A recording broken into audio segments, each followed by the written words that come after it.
Hola a todos, ¿cómo les va?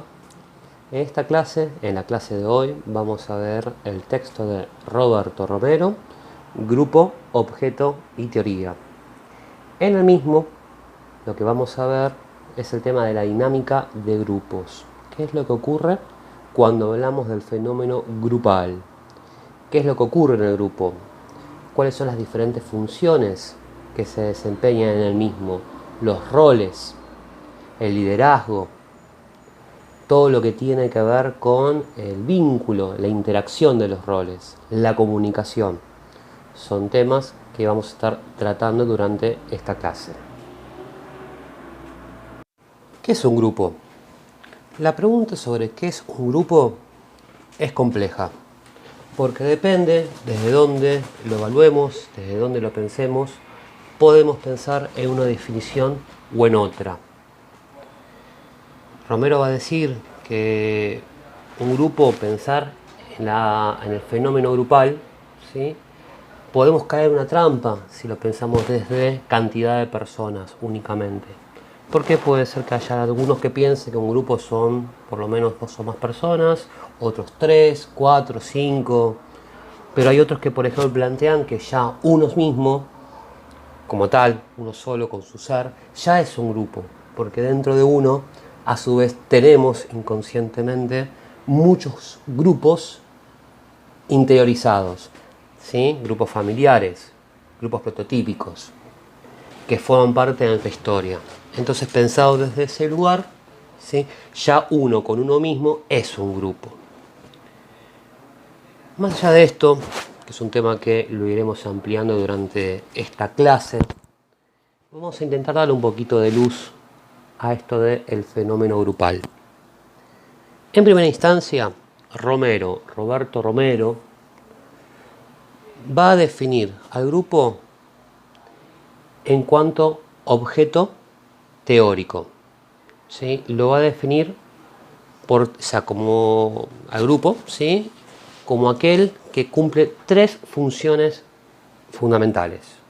Primero, el grupo es un espacio en donde se permite el aprendizaje de roles. ¿Sí? Es un espacio facilitador en donde uno entra en contacto con otros y en esa interacción con los otros aprende roles. Esto es muy similar a lo que plantea George Mead cuando habla justamente que uno forma su personalidad en tanto los otros, adquiriendo las actitudes que los otros les devuelven, ¿sí? Mediante la práctica de roles, mediante el juego, mediante el deporte. Bueno, Romero va por esta línea cuando habla del aprendizaje de roles. En segunda instancia, la segunda función que tiene un grupo es la de colchón emocional. El grupo nos da algo y a su vez nos exige. ¿Qué nos da? Pertenencia. Es un espacio de pertenencia en la cual uno puede desplegar su psiquismo, forma parte, se siente protegido, obtiene algo a cambio de lo grupal. El grupo te protege, pero a su vez también el grupo te exige algo. Y ese algo es lealtad, es formar parte, es compartir ciertos valores, ciertas normas, ciertos ideales que representan a ese grupo. Ambas funciones vienen de la mano con el tercer punto, que es que un grupo es un ámbito socializador por excelencia, en donde, como ya lo hemos dicho, se desarrolla la personalidad. Es fundamental el espacio grupal. Es a través del cual los niños van a desarrollar su psiquismo, van a desarrollar su personalidad. Tengamos en cuenta que nacemos como seres indefensos, como seres que necesitamos de un otro u otros para poder sobrevivir. Somos seres que por naturaleza somos sociales. Según Sprout, Romero va a tomar una definición que es la de Sprout, que va a definir el grupo como una pluralidad de individuos que interactúan entre sí en un contexto espacio-temporal más de lo que interactúan con cualquier otra persona. Hermosa frase de Parcial. Vamos a desmenuzarla.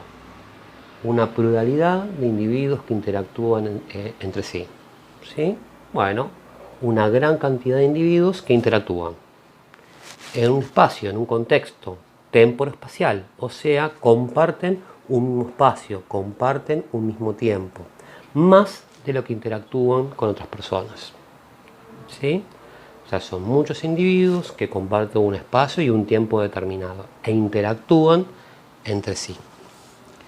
Romero, cuando habla, toma, mejor dicho, esta definición de Strout, que vuelvo a lo mismo, es una definición, esto no es la definición de grupos, es una definición que toma.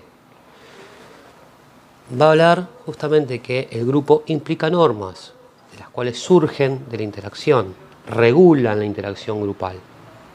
Romero también va a tomar la noción de multipertenencia. ¿Sí? ¿Qué es esto de la multipertenencia? Que un individuo puede ser miembro de varios grupos. ¿Sí? Familia, amigos, trabajo. Pero he aquí que solo se puede interactuar con uno a la vez. ¿Sí? Supongamos una situación de clase en donde está el docente con sus alumnos. ¿Sí? Bueno, esa situación grupal es única, es irrepetible. ¿Sí? Está conformada por esa X cantidad de participantes.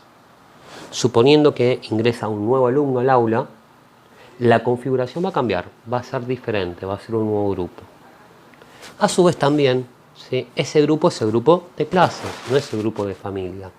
Alguno me podría decir, sí, bueno, profe, pero si a mí me llega un mensaje de mi familia, el grupo de WhatsApp, en ese momento estoy interactuando con los dos, con el grupo de compañeros y docentes de clases, y a su vez estoy interactuando con la familia.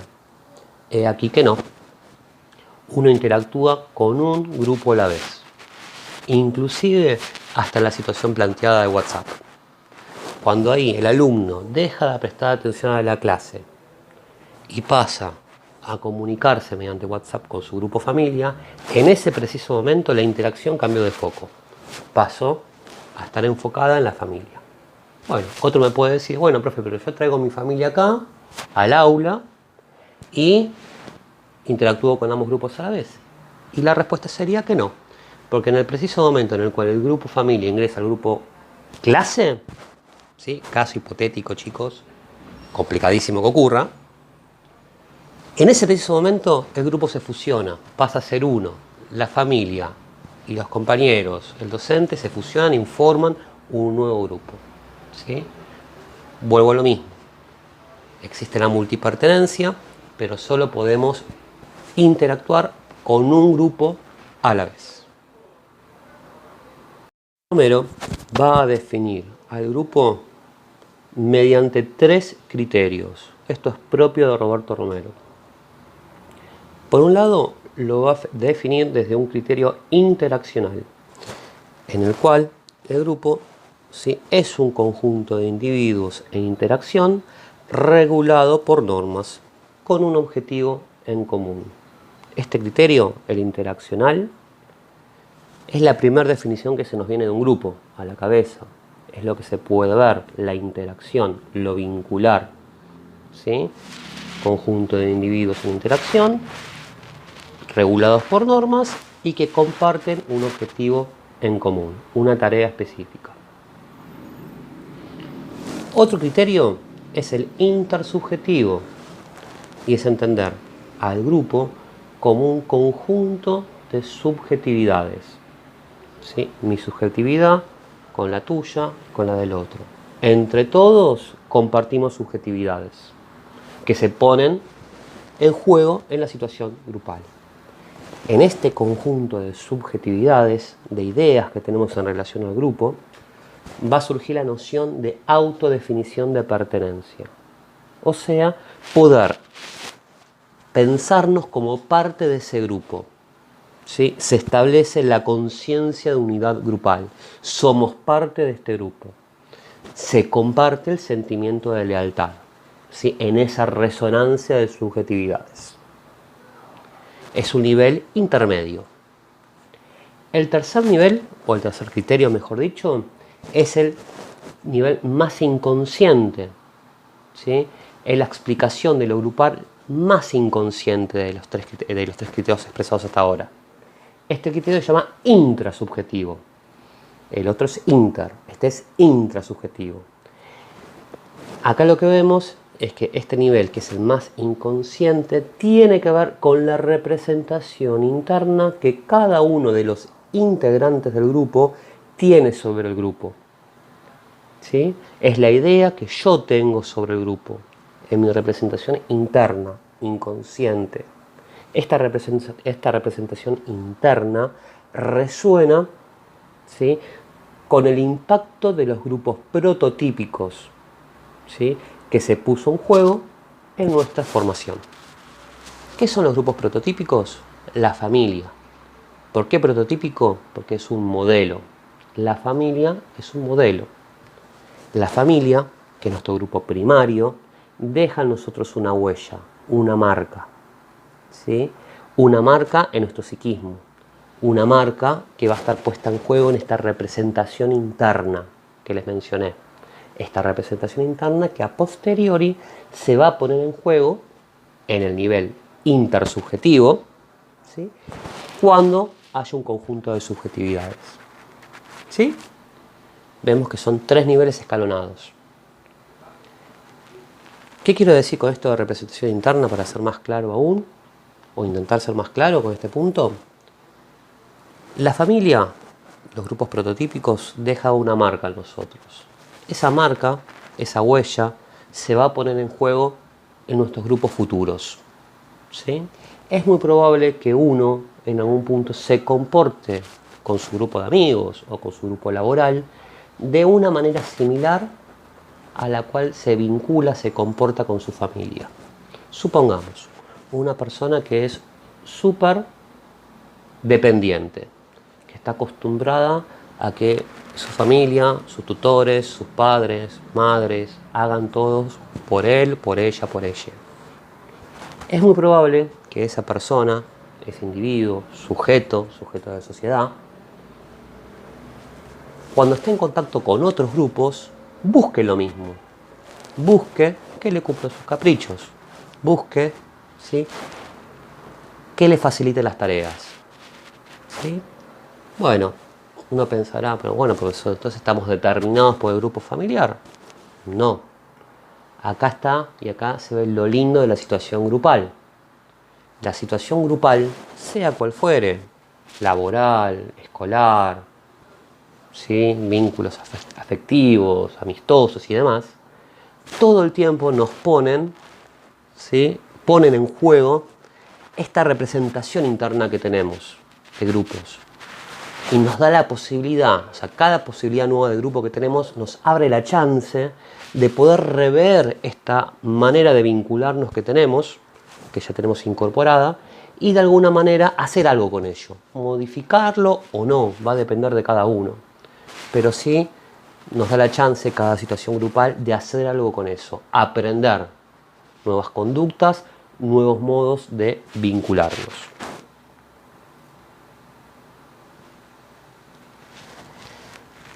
Luego de los 3 criterios de interacción, los 3 criterios de explicación de lo grupal, van a ver que hay un capítulo dentro del compendio mejor dicho, de la ficha de grupos, que se llama comunicación. En este apartado vamos a ver específicamente lo que tiene que ver con la comunicación para Roberto Romero. La comunicación, como ya lo hemos visto desde otros autores, es fundamental. Permite la formación de la propia personalidad. La comunicación, según Romero, es un intento de establecer una comunidad, o mejor dicho, una comunión con alguien. ¿Sí? ¿Qué es esto de establecer una comunión? Bueno, compartir una idea, un sentimiento, una actitud, poner algo en común, llegar a un acuerdo con el otro, compartir. En toda comunicación, ¿sí?, lo que vamos a encontrar es un esquema básico, donde hay un emisor, un receptor y un mensaje. Emisor, que es el que emite el mensaje, receptor, el que lo recibe. Y el mensaje, que va a tener un código. Ese código va a ser analógico o puede ser digital. Si estamos hablando de analógico, estamos hablando, por ejemplo, de todo lo que tiene que ver con la comunicación no verbal, los gestos, las posturas. Y lo digital tiene que ver con las palabras. Luego tenemos el feedback. El feedback es la manera que tiene el emisor de darse cuenta que el receptor efectivamente recibió de manera correcta el mensaje. En caso que no, tiene la posibilidad de modificar ese mensaje para que llegue de la manera deseada al receptor. Los canales son las pautas de la comunicación, ¿sí?, que facilitan la realización de la tarea grupal, ¿sí?, y que van a tomar formas de redes de comunicación. Las redes de comunicación, ¿sí?, son abstracciones. Esto nos va a servir para entenderlo como una especie de mapa, ¿sí?, mapas cambiantes. Son abstracciones. ¿Qué quiero decir también con esto? Chicos, que no es que siempre va a tomar esta forma y esta forma no va a durar para siempre, sino que puede ir variando. Puede ser que dure mucho tiempo o que sea algo más bien efímero, ¿sí?, que mute de una forma a la otra. Pero bien, comencemos. Una de las redes es la circular, en donde vemos que A, B, C, D, E y F son individuos en interacción, ¿sí?, en donde todos estos individuos que comparten la comunicación van a tener un mismo nivel de participación, ¿sí? La red circular es la red más democrática, ¿sí?, justamente por esto, porque todos tienen el mismo nivel de participación, interactúan de la misma manera. A la larga, a partir de la red circular, si se mantiene por mucho tiempo, lo que va a ocurrir es que alguno de estos integrantes, A, B, C, D, o E, o F, o H, se va a ubicar en el medio del círculo. Va a tomar un papel preponderante, central. Va a tomar el rol de líder. Ya veremos qué es esto del liderazgo.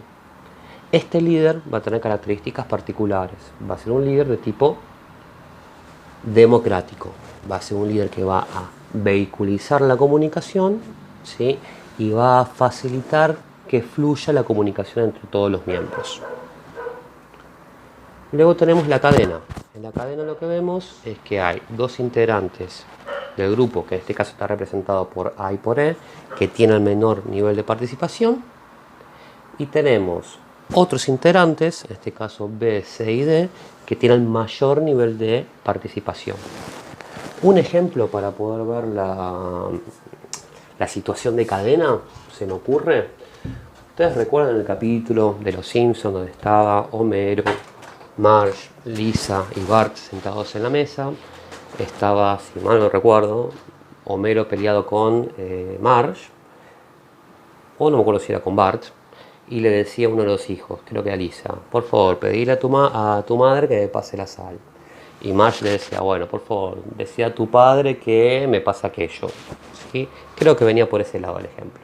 Bueno, ahí vemos una situación de cadena, ¿sí?, donde tenemos dos partes de la comunicación, en este caso Homero y Marge, ¿sí?, que están distanciados, están peleados y utilizan a los hijos, ¿sí?, como mensajeros, como intermediarios, ¿sí? Esa situación puntual es una situación efímera, dura lo que dura la situación, ¿sí?, no es algo que se mantenga a lo largo del tiempo.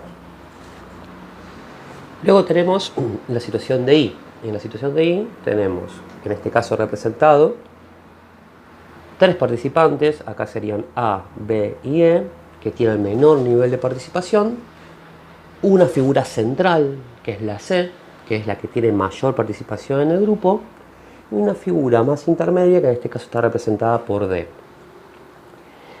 Acá vale aclarar algo, no estamos diciendo que C sea líder, eso no es así, ¿sí? Estamos hablando del nivel de participación grupal.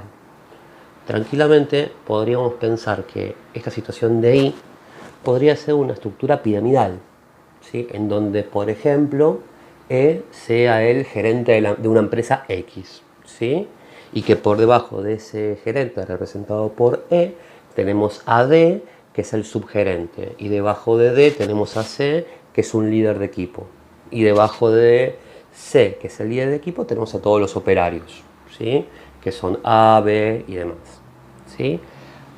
Por eso hay que diferenciar acá la cuestión de la participación de la cuestión del liderazgo, ¿sí? Pero bueno, sería un buen ejemplo tomar, por ejemplo, los organigramas de las empresas como un ejemplo de red en forma de I. Por último, tenemos la rueda. La rueda, lo que vemos en la situación de rueda o radial, es que tenemos una figura central, sí, que en este caso está representada por C, que es la que tiene mayor nivel de participación dentro de esa comunicación. Y todo el resto, ¿sí?, de los elementos, de los integrantes de esa comunicación, tienen poco nivel de participación. Acá está representado por A, B, C, D, E y F. En este ejemplo, acá lo que vemos es que esta figura central C es líder, ¿sí? Líder o jefe, ya veremos esta diferenciación. Pero sí es una figura central, es una figura que tiene autoridad. Es una figura a través de la cual va a pasar toda la comunicación grupal, ¿sí? Es una figura autoritaria. Es característica de los liderazgos de tipo autoritario, ¿sí?, donde toda la comunicación pasa por esta figura, ¿sí? Todas las decisiones median todo tipo de comunicación. Por último, dentro de lo que es la comunicación, Romero va a diferenciar 3 niveles de la comunicación. El primer nivel es el informacional, que es el que vamos a comunicar, el contenido de la comunicación. Luego tenemos un segundo nivel, que es el estilo, que es el cómo vamos a comunicar, ¿sí?, de qué manera. Y el último es la intencionalidad, que es el para qué, ¿sí? Dentro del para qué vamos a ver que hay 2 perspectivas, ¿sí? Una es lograr un objetivo grupal y la otra es establecer un vínculo, ¿sí? Vamos a ver que dentro de estas 2 perspectivas, de estas 2 intencionalidades, hay una que es más consciente y otra que es más inconsciente, ¿sí?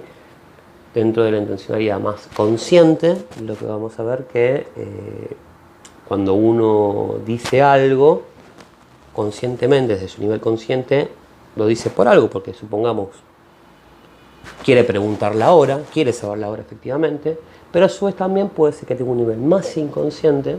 De hecho, todo acto del lenguaje tiene estos 2 niveles, en donde en la parte más inconsciente ese decir tiene una entre líneas, ¿sí? Por ejemplo, al pedir la hora, puede ser que el nivel más inconsciente es intentar establecer un vínculo con el otro, ¿sí?, porque esa persona le pareció interesante o vaya a saber por qué motivo, ¿sí? Pero sí tiene una cuestión más inconsciente, más vincular. Otro punto del cual va a hablar Roberto Romero es sobre el liderazgo. El liderazgo lo va a definir como la relación entre un individuo y otro, en donde el que tiene liderazgo, influye sobre los demás, más de lo que los demás influyen sobre este. Las características del líder dependen de los objetivos y de las necesidades grupales, ¿sí? No obstante, es alguien del cual se puede esperar una ayuda. El líder tiene una función principal. El líder tiene una función móvil. Este concepto de función móvil es clave, porque significa que si las necesidades del grupo cambian, van a cambiar las necesidades, el tipo de líder que se va a buscar. Entonces, el líder tiene que tener una función móvil, tiene que ser plástico, tiene que poder adecuarse a las necesidades grupales. De no ser así, ese líder va a caer, ¿sí?, y se va a elegir a otra persona como líder, ¿sí? Entonces, reitero, la función de liderazgo la otorga el grupo, ¿sí? El líder no se impone, es elegido. Y acá, en este punto también me detengo, porque hay que diferenciar liderazgo de autoridad. Si bien son 2 conceptos que van de la mano, no son lo mismo. Como lo dije recién, el liderazgo emerge del grupo, emerge de la necesidad grupal. emerge de las características de ese grupo. La autoridad, en cambio, no necesariamente es puesta en marcha, es puesta en juego por un líder. Si bien un líder tiene autoridad, y eso es innegable, no toda persona que tenga autoridad llega a ser líder. Y acá, por ejemplo, vemos los casos de los jefes, ¿sí? En una empresa, supongamos, o un docente mismo en el aula. Tanto los docentes como los jefes son figuras que son impuestas por otros, por directivos, que deciden que esa persona va a tomar el papel de líder y por lo cual tienen autoridad. Pero ello no implica que esa persona con autoridad sea vista por el grupo como líder. Puede ser y es deseable, es esperable que esa figura con autoridad, ¿sí?, a la larga sea elegida por el grupo como líder. Es lo esperable, es lo que se aspira de alguna manera, pero no es algo que siempre ocurra. El líder hace uso de diferentes fuentes de poder, o sea, de diferentes fuentes de autoridad. El líder, vuelvo a lo que comenté recién, hace uso de la autoridad. ¿Cuáles son esas fuentes de poder, fuentes de autoridad? Bueno, la primera es recompensa y castigo. El líder puede, ¿sí?, dar recompensas, puede castigar al otro, ¿sí?, como una manera de poder hacer que esa persona haga algo. Por ejemplo, sin llegar a ser un castigo, pero supongamos, en el caso de una mala nota ante un examen. Bueno, la mala nota es una consecuencia de algo, de que no se estudió. Entonces el líder, o en este caso el docente, ¿sí?, con la mala nota, de alguna manera, lo invita al otro a que para la próxima vez estudie, ¿sí? O al revés, la buena nota. La buena nota es una recompensa, que ahí funciona para felicitar al otro por el trabajo realizado. Otra fuente de poder es el poder de coerción, ¿sí?, que es la obligatoriedad del acto, es obligar al otro que haga algo, porque tiene poder coercitivo. Acá tenemos, por ejemplo, un padre, una madre, un tutor, ¿sí?, que le dice, anda a limpiar tu cuarto, supongamos. No, mamá, que no quiero. Vas porque yo te lo digo, se acabó. ¿Sí? Ahí vemos un caso en el cual se está ejerciendo el poder coercitivo, ¿sí? Se aplica la obligatoriedad del acto, no sé, porque yo lo digo, ¿sí? Hago una aclaración, chicas. Ustedes van a encontrar en el apunte, y esto es algo que en el texto original ya está puesto así, como poder de cohesión. Yo entiendo que en el momento que se escribió el texto hubo un error en este punto, ¿sí? Y en vez de poner coerción, pusieron cohesión. Si ustedes llegado a un examen, parcial, trabajo, toca este punto y lo ponen como cohesión, se los voy a tomar como válido porque es como figura en el texto, ¿sí? Pero entiendo que por concepto, por cómo está explicado, quisieron decir coerción, ¿sí? La cohesión va por otro lado, tiene que ver por la unión, tiene que ver con el vínculo afectivo. Es una definición prácticamente contraria a lo que apunta la coerción, ¿sí? Que como dije recién es obligar al otro a hacer algo, ¿sí?, porque tiene la posición de poder hacerlo. Después tenemos el poder legítimo, ¿sí?, que esto remite a la legitimidad psicológica que todo líder tiene, ¿sí? Todo líder, ¿sí?, tiene una legitimidad psicológica, ¿sí? Por lo general todo líder remite a un imago paterno, a un imago parental, ¿sí? Remite a una posición parental, que esa posición le da legitimidad, ¿sí?, le da poder. Después tenemos el poder de referido, que está basado en el afecto, está basado en el prestigio, ¿sí? Acá tenemos, por ejemplo, un caso en donde hay un grupo en donde determinada persona pide algo. Y salta otro y dice, dale, che, mirá, lo pidió Jaimito. Y Jaimito es re buena onda con nosotros. Siempre está, nos da una mano. Hagámoslo, porque lo pidió Jaimito. Bueno, ahí tenemos un ejemplo de poder referido. Por último, tenemos el poder de experto, que es el poder que te da el conocimiento, ¿sí?, la experiencia, el conocer, ¿sí? Supongamos una persona que hace mucho tiempo que está desempeñando sus tareas en determinado trabajo, ¿sí? Y todo el mundo le pregunta por qué conoce del tema, ¿sí? Sabe. Ese conocimiento le da poder. Luego Romero va a hablar de estilos de liderazgo. Esto ya un poquito lo nombré hace un rato cuando hablamos de comunicación. Un primer estilo es el democrático. Un líder democrático es aquel que favorece la discusión, ¿sí? Es aquel que no toma decisiones de por sí, sino que las pone sobre la mesa para que entre todos, ¿sí?, se tome la decisión. Es un líder que vehiculiza la comunicación, ¿sí? Decide por consenso. Se implica emocionalmente en la realización de las actividades, de las tareas. Es un líder que favorece a los grupos de manera estable, ¿sí? Los orienta hacia la tarea, en la realización de las tareas, ¿sí? También vale aclarar que es un líder que favorece la aparición de las diferencias personales, ¿sí? Porque justamente como es democrático, invita al diálogo, esa invitación al diálogo puede hacer que aparezcan las diferencias, puede hacer que aparezca el conflicto. Lo cual, el conflicto, para Roberto Romero, es importantísimo, es clave, porque el conflicto, ¿sí?, funciona como un motor de cambio grupal, como un motor que permite, ¿sí?, que el grupo se movilice, cambie, tome nuevos roles, ¿sí?, y por ende aprenda nuevas habilidades, ¿sí? Entiende que el conflicto desde ese lugar es positivo, siempre y cuando no se sostenga en el tiempo, ¿sí?, justamente logrando un efecto contrario, ¿sí? Pero el conflicto bien encarado es positivo. Otro tipo de liderazgo es el autoritario, ¿sí?, que son líderes sumamente directivos, que asumen sobre sí mismos las responsabilidades grupales, ¿sí?, asignan tareas, no las ponen sobre la mesa para que se elija grupalmente, sino que ellos mismos asignan, deciden sobre los demás. Son líderes que utilizan premios y castigos, ¿sí?, como fuente de poder, y son coercitivos.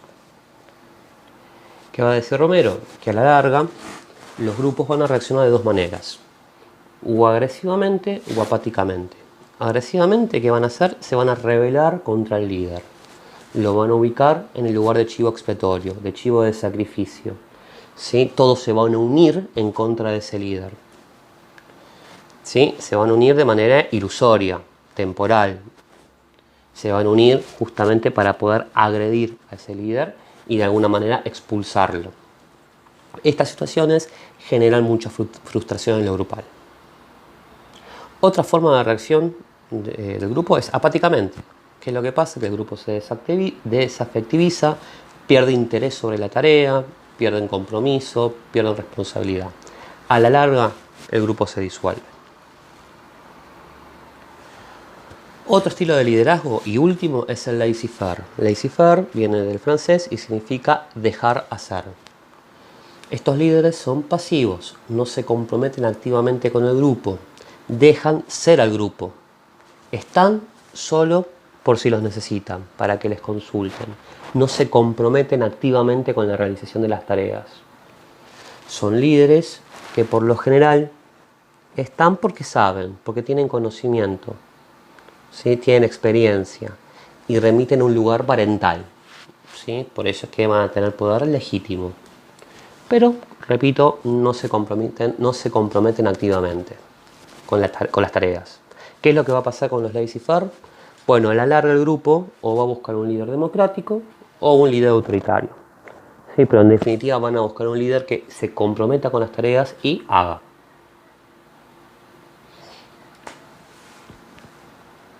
Otro punto que toma Romero son los roles. Va a hablar de roles. Como lo nombré hace un rato, los roles son fundamentales en los grupos porque nos permiten poder desempeñar diferentes papeles y aprender, ¿sí? Son los papeles que uno desempeña dentro de lo grupal. Romero va a hacer una clasificación de roles. Va a hablar de roles funcionales y roles disfuncionales. Los roles funcionales son positivos. Positivos para el crecimiento grupal, ¿sí? Positivos para la realización de los objetivos grupales. Dentro de los roles funcionales vamos a tener dos tipos, los de locomoción y los de mantenimiento. Los roles de locomoción son aquellos que se implican con la tarea, ¿sí? Son fundamentalmente roles intelectuales, son roles que hacen, que actúan, por eso son de locomoción, son de movimiento, ¿sí? Actúan. En el texto van a encontrar un montón de ejemplos de roles de locomoción, de mantenimiento y disfuncionales, que los invito a que los lean. No hace falta que se los aprendan todos de memoria, pero sí que puedan ubicar ejemplos. Por ejemplo, dentro de los roles de locomoción, tenemos el rol de secretario, que es aquel que toma apunte de los aportes grupales, ¿sí? De lo que se aporta en el grupo. Otro es el rol elaborador, que son justamente aquellos que toman, ¿sí?, lo que van aportando los diferentes miembros del grupo y elaboran esa información, dan cuerpo, ¿sí?, a la información que se acumula, ¿sí?, responden a la actividad. Otro ejemplo, aparte del secretario y del elaborador, tenemos al rol del iniciador, ¿sí?, que son esas personas que dan el primer paso, que cuando se plantea una tarea, dan el primer paso, ¿sí? Bueno, acá tenemos tres ejemplos de roles de locomoción.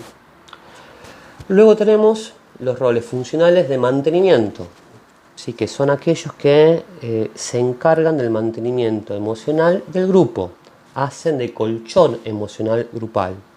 Son aquellos que cuando aparece, ¿sí?, algo que molesta, ¿sí?, aparece la discusión, aminoran, calman las aguas, ¿sí?, ponen paños fríos. ¿Sí? Por ejemplo, podemos tener esas personas, vieron que son graciosas y cada tanto tiran algún chiste, hacen alguna gracia dentro de un grupo. Bueno, esas personas que tiran algún chiste dentro de la situación grupal pueden llegar a servir, siempre y cuando no exacerben ese accionar, digamos, pueden servir de manera emocional, como colchón, para bajar la tensión grupal. Sí, o como digo, el que te ceba los mates dentro de un grupo, ¿sí?, fundamental, ¿sí?, porque también a través del mate, de este acto social, ahí se baja la tensión grupal. Pero bueno, en el texto van a encontrar otros ejemplos, no exactamente estos que les acabo de mencionar, ¿sí? En el texto van a encontrar, por ejemplo, el rol del conciliador, ¿sí?, que es aquel que cuando aparece la problemática busca conciliar las partes, aminorar, ¿sí? Otro es el rol de seguidor, también que nombra en el texto, que es el que sigue la corriente grupal, ¿sí? Sigue, ¿sí?, la corriente de lo que se viene hablando, charlando y demás, justamente para buscar, de alguna manera, no entorpecer la tarea, ¿sí?, ni sumar discusión, problemática al asunto. Por último, tenemos los roles disfuncionales. Los roles disfuncionales son roles personales, individuales, que están orientados a la satisfacción personal. Utilizan al grupo como un medio para satisfacer sus propias necesidades. Son roles narcisísticos, ¿sí?, y su aparición implican que hay una problemática grupal no resuelta, ¿sí? Ejemplos de roles disfuncionales tenemos los roles agresivos, violentos, que descargan su ira en la situación grupal. Otro ejemplo es el rol del playboy, ¿sí?, que el rol del playboy son aquellos que están constantemente buscando que les digan lo bien que hacen las cosas, ¿sí?, que están buscando todo el tiempo que el grupo les devuelva una imagen bella de sí mismos, ¿sí? Por eso es que son roles narcisísticos.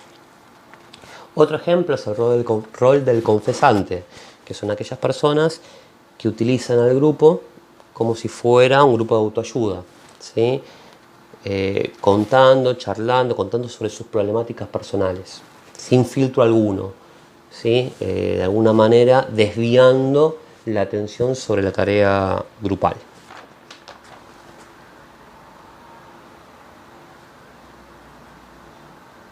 Luego de hacer esta clasificación de roles, Romero va a hablar de el interjuego de roles, o sea, la manera en la cual se vincula, interjuegan los roles entre sí. Va a hablar de las situaciones de movilidad y las situaciones de fijeza de roles. Va a decir que un grupo sano es aquel en el cual hay movilidad de roles, ¿sí? La movilidad de roles, implica una elaboración de los conflictos e implica que hay un aprendizaje grupal, ¿sí? Esto viene también muy de la mano de lo que vimos con George Mead en otras clases. Que haya movilidad de rol implica que uno tenga la posibilidad de aprender nuevas funciones, que pueda alimentar su propia personalidad, ¿sí? La fijeza de roles es cuando en el grupo siempre son los mismos los que desempeñan los mismos roles. Esto es lo que dice, lo que va a pasar, según Romero, es que a la larga el grupo va a perder interés sobre sí mismo, ¿sí? Y se va a terminar fragmentando, se va a terminar muriendo de manera agónica y lenta. Por eso vuelvo a lo mismo que hablamos hace un rato, el conflicto para Roberto Romero es importante, es fundamental, porque funciona como motor de cambio grupal, siempre en su medida justa. El interjuego puede ser complementario o suplementario. Complementario se da en las situaciones cooperativas, en donde el rol de un integrante no es percibido por otro como un obstáculo. ¿Sí? Acá tenemos, por ejemplo, el trabajo que se realiza en diferentes ONGs, en donde todos actúan de manera cooperativa, en pos de un objetivo común. ¿Sí? Otro ejemplo, otro tipo de interjuego es el suplementario, que se da justamente en las situaciones competitivas, de competición, en donde el rol de un integrante es vivido como un obstáculo para otro, para alcanzar sus propios objetivos. Por ejemplo, supongamos un equipo de ventas, ¿sí?, en el cual se premia a aquel que vende mayor cantidad de productos, servicios o lo que se esté vendiendo. Esta situación va a generar, ¿sí?, una situación de competición, en donde si fulano vende más que yo, fulano se va a llevar el premio. Fulano, ¿sí?, va a pasar por arriba de mis intereses personales. Vale aclarar que tanto en los complementarios como en los suplementarios va a haber una movilidad de roles, y también inclusive están las situaciones de competición, uno puede aprender de su rival, ¿sí?, de su competidor. Ahora vamos a hablar del proceso de interacción. El proceso de interacción son los diferentes momentos que pasa un grupo desde que se le da una tarea X hasta, ¿sí?, que toman una decisión sobre cómo llevarla adelante.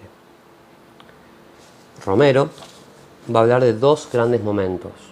Un primer momento en donde van a prevalecer, donde los protagonistas van a ser los roles de locomoción, funcionales de locomoción, o sea, los que hacen. Y un segundo momento donde los protagonistas van a ser los roles de mantenimiento, o sea, lo que hacen de colchón emocional. En el primer momento vamos a encontrar un primer submomento, podríamos decir, que es el de pedidos de orientación, en donde una vez dada la tarea por parte del coordinador, docente, líder, jefe, el grupo comienza a hablar, ¿sí? Se conforma la estructura de comunicación, y círculo, rueda, lo que vimos antes, los niveles de comunicación. Se pide ayuda al coordinador, se busca establecer la tarea, que se clarifique la tarea, lo que hay que hacer. Luego tenemos las primeras evaluaciones, en donde se evalúan las diferentes alternativas para realizar la tarea. Se evalúan las diferentes opiniones grupales. Después tenemos las primeras sugerencias, ¿sí?, en donde los miembros intercambian de manera activa y elaboran la información en referencia a la tarea. Hacen uso, ¿sí?, de sus propias experiencias personales. Esta situación puede traer obstáculos, puede traer discusiones, pueden comenzar a aparecer las diferencias personales. Por eso es importante que aparezca, entre las primeras evaluaciones y las primeras sugerencias, la figura de liderazgo, que de alguna manera va a venir a mediar, ¿sí?, la comunicación, ¿sí? Va a venir a vehiculizar, de alguna manera, sea de manera democrática, autoritaria, ¿sí?, pero va a venir a mediar esa comunicación. En el segundo momento, que es el de toma de decisiones, lo que vamos a ver es que si hay acuerdo, ¿sí?, la situación va a estar ok, todos van a estar de acuerdo, ¿sí?, y de esa manera, bueno, se va a llevar adelante la tarea según cómo se decidió, ¿sí? Aumenta la solidaridad grupal. El problema es cuando hay desacuerdo, cuando en el grupo no todos están de acuerdo de qué hay que hacer. Cuando ocurre esto, cuando hay desacuerdo, la solidaridad grupal baja, disminuye y aumenta la tensión grupal. Por ende, aumenta el antagonismo grupal. ¿Sí? Cuando me refiero al antagonismo, me refiero a las figuras contrapuestas dentro de un grupo, ¿sí?, las diferencias personales. Ante estas situaciones de desacuerdo, va a ser importante que aparezcan justamente los roles de mantenimiento, los roles de mantenimiento, que son aquellos que van a venir a poner paños fríos, van a venir a funcionar como colchón emocional, buscando bajar la tensión grupal, bajando el antagonismo grupal y aumentando la solidaridad grupal, ¿sí?, para que se puedan poner de acuerdo y de esta manera que se tome una decisión en torno a la tarea. En la última parte de la ficha, del apunte sobre grupos, vamos a ver que Roberto Romero, mejor dicho, va a hablar de los fenómenos de masa. Para ello, va a tomar las conceptualizaciones de Sigmund Freud desde el psicoanálisis. Freud, para hablar de psicología de las masas, de los fenómenos de masas, va a tomar aportes de Le Bon, de McDougall y de sus observaciones en relación a la Revolución Francesa. En relación a Le Bon, va a tomar, ¿sí?, su definición de masas. Le Bon va a decir que en las masas el sujeto ve alterada su vida anímica. ¿Sí? Hay un efecto de sugestión y contagio, en donde surge un inconsciente instintivo, en donde se exacerban las emociones. Hay sensación de omnipotencia, o sea, de ser todopoderoso. Uno es uno con la masa. La imposibilidad desaparece. Somos capaces de hacer todo, porque somos uno con la masa. Se anula la posibilidad de crítica, de duda. Uno no duda en masa, uno lo hace porque todos lo hacen. Y para Le Bon, el líder va a tener un rol secundario. Freud va a hacer una crítica en relación a lo que plantea Le Bon, va a tomar lo que dice Le Bon, pero a su vez lo va a criticar. Él va a decir que en las masas hay un levantamiento de la represión, ¿sí? Hay un levantamiento de la represión de aquello inconsciente que nos hace actuar. Y este levantamiento actúa como una especie de quiebre del dique represivo, o sea, todo lo que está oculto sale a la luz, irrumpe con fuerza, como si fuera un dique, una represa. Uno se comporta como no lo haría en situaciones habituales. Los deseos se perciben como realizables, como si fuera un sueño, va a decir. De hecho, Freud va a asociar lo que ocurre en las situaciones de masa con lo que ocurre en los sueños, ¿sí?, que es un campo en donde todo es posible, de alguna manera, en donde lo inconsciente se pone en juego. Para Freud, el líder es indispensable, posibilita la masa. Y sobre este punto, una vez que veamos a McDougall, voy a volver. Pero el líder es posibilitador de que exista la situación de masa. El líder va a establecer una doble ligación libidinal de cada integrante con el líder y de cada integrante entre sí. Todos somos iguales porque existe ese líder. Ahora en breve retomo con eso. En relación a McDougall ¿sí? va a diferenciar multitud de masas organizadas. La definición que toma McDougall de multitud es la misma, prácticamente la misma que toma Le Bon de masas. Lo interesante de McDougall es la definición que hace de masas organizadas, ¿sí? Masas altamente organizadas, estructuradas. ¿Sí? Va a tomar los ejemplos de la iglesia y va a tomar el ejército también como ejemplo. Donde va a decir que en estas masas altamente organizadas se dan tres condiciones. La primera es que hay una cierta persistencia en el tiempo, o sea, se mantiene en el tiempo. La segunda, ¿sí? Es que el tiempo, justamente esta persistencia, permite conocer algo de la naturaleza, de la función y de las exigencias de la masa, algo de la normativa, ¿sí? Que regula esa masa, de las tradiciones. ¿Qué es lo que le va a criticar Freud a McDougall? Que de alguna manera está intentando humanizar a las masas, ¿sí? Está intentando darle normas, estructurarlo, cuando justamente la masa se caracteriza por ser algo uniforme, se podría pensar, en el cual todos nos unimos y hay una conexión inconsciente con inconsciente, ¿sí?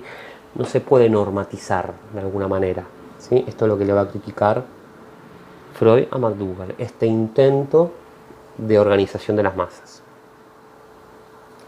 Para Freud, en las masas no hay ni contagio ni sugestión, hay cohesión, hay unión, hay vínculo pulsional, libidinal, ¿sí?